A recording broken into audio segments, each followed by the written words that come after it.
A Californian billionaire just spent over $216 million on a governor campaign, much more than most presidential campaigns, and still lost. Meanwhile, a Republican just secured a spot in California governor's runoff election, a result many political observers thought was unlikely in one of the most blue states in California. What is going on? And the margin that decided everything? Just over 2% points. I'm your host, and this is the Next Majority podcast, where we break down politics, policy, and current events using facts, not talking points. Let's get into it.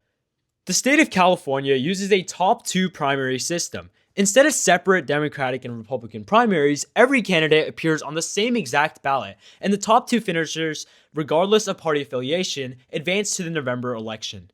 This year, the race to replace term-limited Governor Gavin Newsom attracted a crowded field of candidates. When the votes were counted, former Health and Human Services Secretary Xavier Becerra finished first with roughly 28% of the entire vote. Republican Steve Hilton finished second with approximately 25%, and billionaire Tom Steyer finished third with about 23%. At first glance, that might not seem shocking, but numbers tell a huge an insanely different story. The difference between Hilton and Steyer was just over 2% points. That's the margin that determined who advanced to the general election and who was eliminated. And the candidate who was eliminated, Tom Steyer, had spent more than $216 million of his own money funding his campaign. To put that into perspective, that's more money than many presidential campaigns spend overall, not accounting for this recent presidential election, which obviously had a lot of money in it.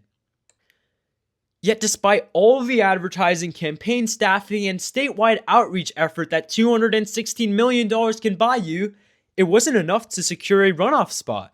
Now, before anyone concludes that California is suddenly becoming a Republican state, that's not what the data shows. California remains overwhelmingly Democratic, and Democrats continue to hold every statewide office. Registered Democrats outnumber Republicans by millions of voters, and early polling indicates Becerra enters the general election as the fan favorite. So why is this result attracting so much attention? Because it challenges expectations. Many analysts expected two Democrats to emerge from the primary. Instead, Steve Hilton captured one of the two runoff positions, which is really something rare considering the political climate in California. The explanation is less about ideology and more about vote distribution. Several major Democrats were competing for the same voters, including Becerra and Steyer. Meanwhile, Republican voters largely consolidated behind Hilton. As a result, the race for second place became incredibly close, and Hilton won it. That's perhaps the most remarkable, that this election challenges two common assumptions about politics. First, that California statewide elections are entirely predictable. And second, that unlimited campaign spending guarantees success. This primary suggests neither assumption is completely true.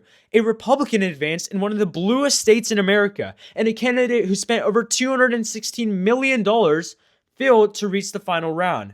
Whether you're a Democrat, Republican, or independent, those are objectively significant outcomes. Now, the general election is officially set. Xavier Becerra versus Steve Hilton. And after one of the most surprising primaries California has seen in decades, if not years, the next chapter of this race is just beginning.